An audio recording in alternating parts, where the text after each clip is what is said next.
stakes in this election couldn't be higher. November 5th will be the most important day in the history of our country. This is a CBS News special, America Decides, the first presidential debate. Now reporting, Norah O'Donnell. And welcome back to the CBS News stream and to stations joining us from across the country for continued coverage of the first presidential debate of the 2024 election.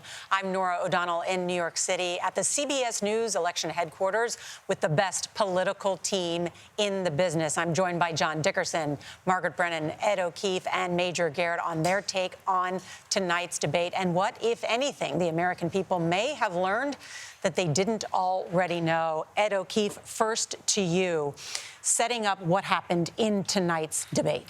Well, I mean, obviously not the most substantive exchange. A lot of unanswered questions on the deportation of 11 million immigrants, about how to pay for child care, about how to deal with the deficit, about whether to extend tax cuts. A lot of conversation about golf handicaps and other issues.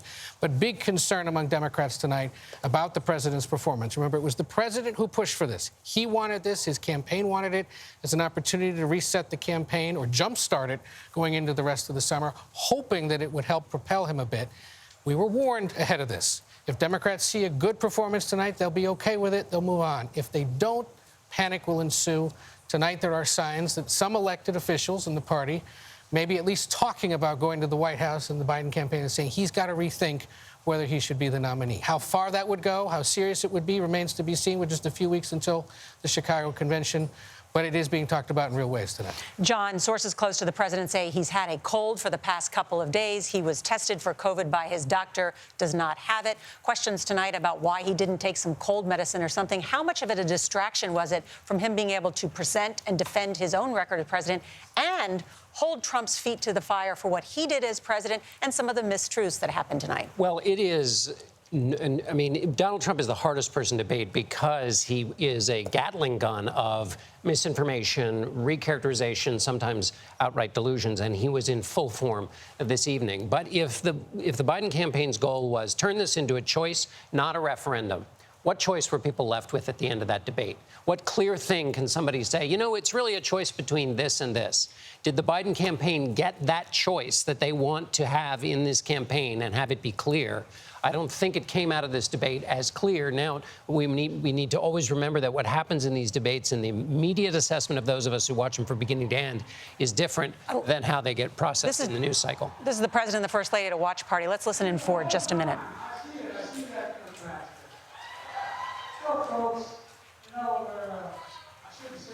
He always uses lines from movies. There was a famous movie, John Wayne, and he's working for the northern military, trying to get the Apaches back in the reservation. And they were lying like hell to him. And they're all sitting on a bluff. And John Wayne was sitting with two Indian, they were Apaches. And one of them looked at John Wayne and said, "These guys are nothing but lying, dog-faced pony soldiers." Except he's just a liar.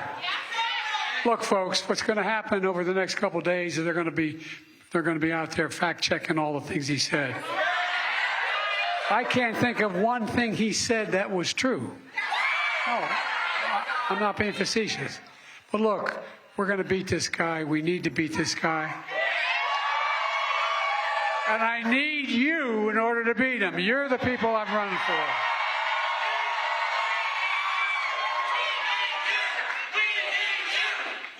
Here.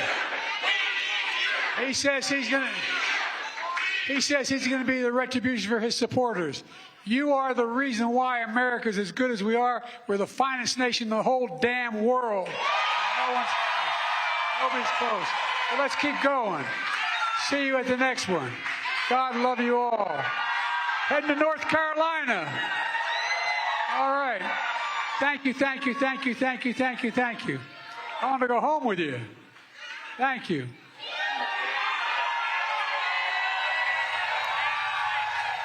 Well, there you have it. The President of the United States, it appears his cold has been cured. Once in front of an audience, he's able to project, and you can hear him a little better. I mean, it's a remarkable transformation. You have to sort of wonder whether that week-long prep session at Camp David that he had with his team, whether he was told not to shout in the mic or what it was. But he seemed so reserved. And certainly somebody's gotten to him and given him some of the early reviews, and that was a response to that, it seems, almost certainly. And one of the people involved with rehearsals at Camp David last week texted me earlier to say, who cares if we did or didn't tell you about having a cold before the debate? In their view, substantively, he hit him on abortion, he hit him on January 6th, he hit him on foreign policy, he called him a liar. They believe that carries them forward in the viral space and the algorithms that people will see when they wake up in the morning. We'll see. Not everyone will have watched this beginning to end. Certainly they'll hope that. And they'll probably cling to what our polls showed. That roughly 60% of Americans that plan to watch said this isn't going to change their perception. So things stay 50-50. Margaret? I think just getting back to what we were talking about in the information space that we live in, certainly the campaigns think that they're only talking to their bases and what lives virally is what matters. But there were a lot of those little snapshot moment in time that don't look good for either man, certainly. But what the president just said there was, in the next few days, they're going to be fact-checking him, fact-checking Donald Trump. They are relying on journalists to call out falsehoods by Donald Trump. And we will also, by the way, have to call out exactly what we have been doing, which was that there was fumbling, inability to really hit home on some of the key Democratic points, like abortion. That wasn't about a cold or, distance from the microphone. That was losing train of thought on one of the most key issues for Democrats, abortion. Yeah. It was fairly stunning. And that is really upset some Democrats I've been in touch with tonight. He botched the party's stance on the issue. And the thing he doesn't like talking about. Of course. On the thing he doesn't like talking about, but is so. And it will be left to the vice president to clean it up in the coming hours and days. There's much reaction to come ahead. And so joining us now from the Atlanta Spin Room is Florida Senator Marco Rubio. Senator Rubio, good to have you on. Thank you. I know that you were with Donald Trump 2 weeks ago, giving him some tips and some pointers. Did he take your advice? I didn't give him any tips or pointers. We just talked about policy. And I thought some of that, has been reflected from even before I talked to him. I give an example. Look, the core of this campaign is pretty straightforward. We've never had two former presidents, one former president, one existing president, running against each other. So Americans now can compare. Was I better off with Trump or was I better off with Biden? Americans had more money in their pocket when Trump was president. The world was a safer place. We didn't have people overrunning our borders when Trump was president. And with Biden, all these things have gotten worse. That's really the core issue here. That the president tonight, President Biden, looked ways that I think are concerning, not just for Democrats, but for America, because our adversaries are seeing this broadcast too and may conclude that they could take advantage of whatever they conclude from it. That's concerning, and that's certainly going to be relevant to a lot of people watching this from a political angle. But at the core is just that choice. There's no question, from economy to public safety to our standing in the world, our country was stronger and better off when Trump was president, and that is the core issue of this election, in my mind. President Biden tonight pointed out that even Donald Trump's former vice president, Mike Pence, has not endorsed Trump and that he knows him very well. Should that be a concern for voters? No, I think because I go back to the point where voters are going to be concerned about it. I'm talking about like real people in everyday life, not people that follow politics as a sport or a hobby, but real people in everyday life. What they know is it costs a lot more money to put gas in my car. Eggs cost a lot more. I can tell you that firsthand from just yesterday. Milk. I mean, the price of housing, the mortgage rates, all of these things are worse off than they were just 4 years ago. And people are that's what they're going to vote on. And they're also going to vote on the fact that the world is on fire. We've got two major wars and the prospect of a very dangerous third one between Hezbollah and Israel. We have Taiwan increasingly threatened by China in ways that are unpredictable in the years to come. I think there's a sense that ISIS is back. The Taliban now controls Afghanistan. All these terrible things that have happened. And I think these are the things that weigh on Americans when they make this decision, not who endorsed who or those kinds of things that I think fascinate people in politics, but aren't really going to matter to people that are going to get up in a few hours and go to work. You brought up about the war in Gaza right now and the threat on Israel by Hezbollah, that hotspot in the world. But former President Trump was asked directly about whether he would support a Palestinian state, and he responded by saying, "I'd have to see." Do you agree with him? Yeah, and I think what he's basically saying, I mean, I don't mean to translate for him, but I can tell you what I surmise from that, and that is, I describe it differently, but I think it's the same thing. A Palestinian state run by who? Who is going to be in charge of it? Hamas? The Palestinian Authority? If a terrorist organization is going to be involved in a piece of territory, well, that's always been used to attack Israel. That's always been the fundamental question here. Israel has made generous offers to create Palestinian state and Palestinian territories in the past, and every time they've been used to attack Israel, including the horrifying situation we saw last 7th of October. So I think it does depend on who's going to be in charge of it. And frankly, I've been clear, I don't think the conditions are in place right now for that. I hope that changes. I really do. But I don't know who it is that's going to govern that territory people keep talking about. From the current actors that are on the stage, they're all terrorist organizations. Senator, I'm also joined here by John Dickerson, who has a question for you. Senator Rubio, I just wanted to go back on your point about about the vice presidency. It's good to see you again, Senator. You mentioned that voters are going to care about prices and the economy and all of that, and that seems thoroughly reasonable. But on those questions of national security and the lonely job of being president, the people who have said that worked for Donald Trump closely with him and saw him make those decisions, you've got 2 secretaries of defense, 2 chiefs of staff, the Joint Chiefs of Staff chairman, the National Security Advisor, and many others have all said, do not let him back into the presidency. If you were hiring somebody for a job, wouldn't you pay attention to the referrals of the people who worked closely and most intimately with those issues that you care so much about and have dedicated your career to? Shouldn't voters pay attention or think about that, these references? Well, yeah, but I think the problem in some of these cases is that it ended personally badly with some of them. And so, you know, I have to question some of the motives behind some of those statements. But I was there, too. I wasn't in the White House, but I was in the Senate. And I saw what happened with Iran after Trump killed Soleimani. I saw what happened with ISIS after they wiped out ISIS and got rid of al-Baghdadi. I saw what happened. And look, I would admit it, I was very skeptical about meeting with Kim Jong-un. But Kim Jong-un stopped launching missiles. I saw what happened with the Taliban, and I was skeptical about that, too, at the time. And you know what? During that period of time, from the moment they reached that deal to the end of the Trump presidency, the Taliban wasn't shooting at Americans anymore.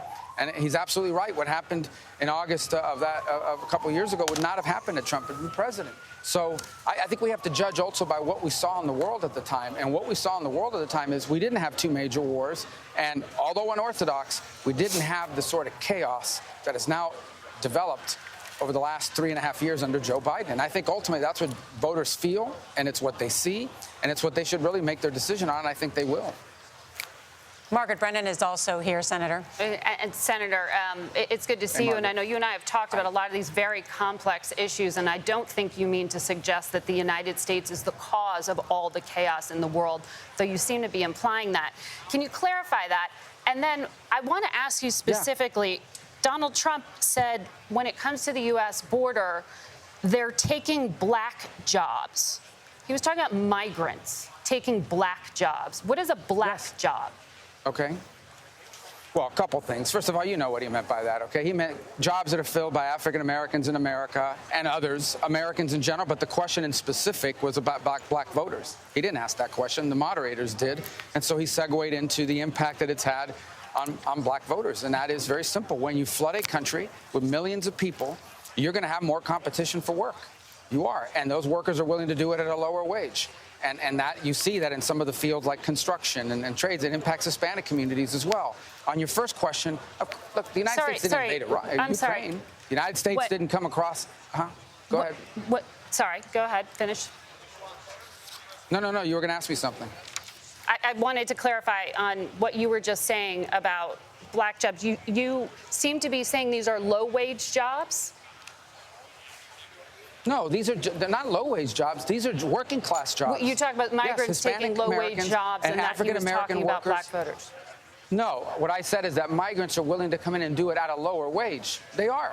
Because they are willing to take work at a lower wage than an American would. And as a result, they get hired and not the American. And that is something that people have talked about for a long time. I didn't make that up. I'm not the first person to make that observation.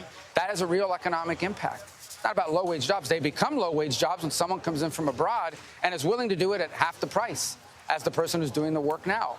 Now, back on the point about foreign policy, of course America didn't cause these problems, but American weakness entices it. All these people that we're talking about, Putin has always wanted Ukraine, okay? But he didn't go into Ukraine until he thought he could under Biden. He didn't do it until he thought he could under Biden. You know, the Taliban always wanted to overrun us, but they didn't do it when Trump was there, but they did it when Biden took over. These things have happened because of American weakness under this president. Senator Rubio, thank you for your time and for joining us here on CBS. We appreciate it. Thank you. Thank you. Coming up, more analysis of the first presidential debate continues.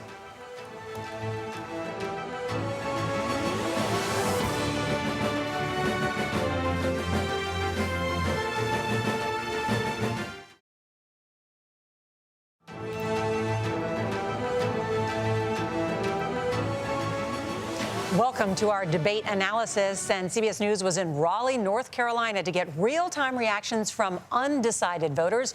President Biden is actually going to be there tomorrow for a campaign event in that battleground state. Let's go to our senior White House correspondent, Weijia Jiang. Weijia, we are all waiting to hear. What did these voters tell you? What did they think of tonight?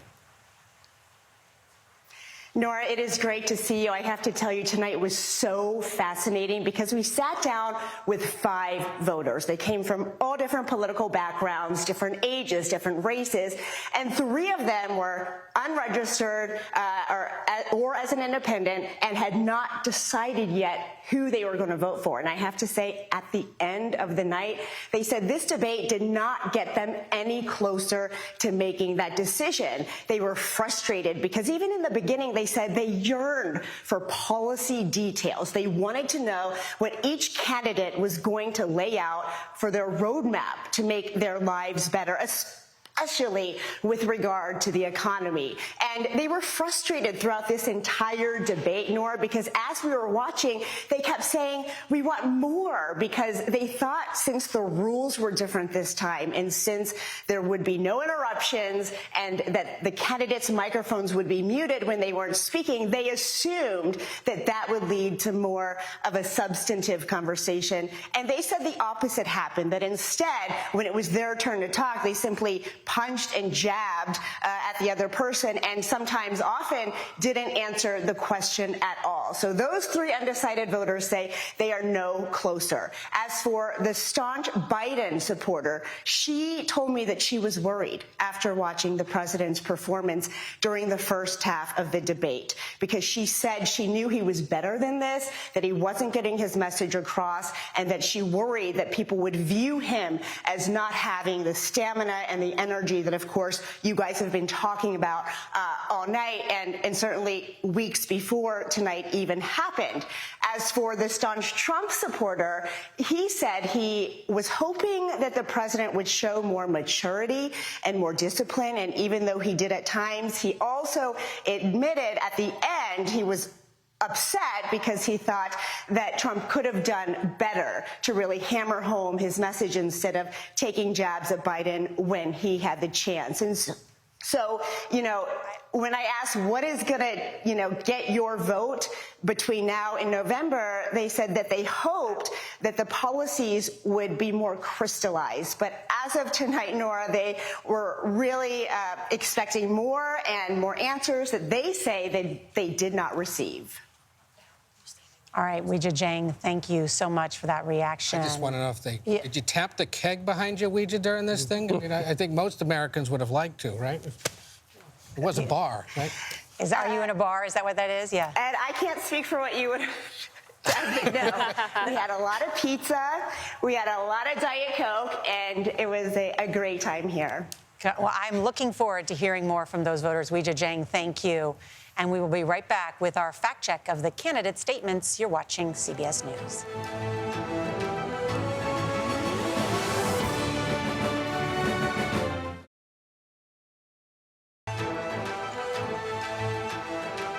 Welcome back. Former President President Trump and President Joe Biden made a lot of claims in tonight's debate. CBS News chief Washington correspondent Major Garrett has been checking the facts with our team. Major, let's break it down. Two more for you, Nora, from the CBS News confirmed team. First, something that former President Trump said.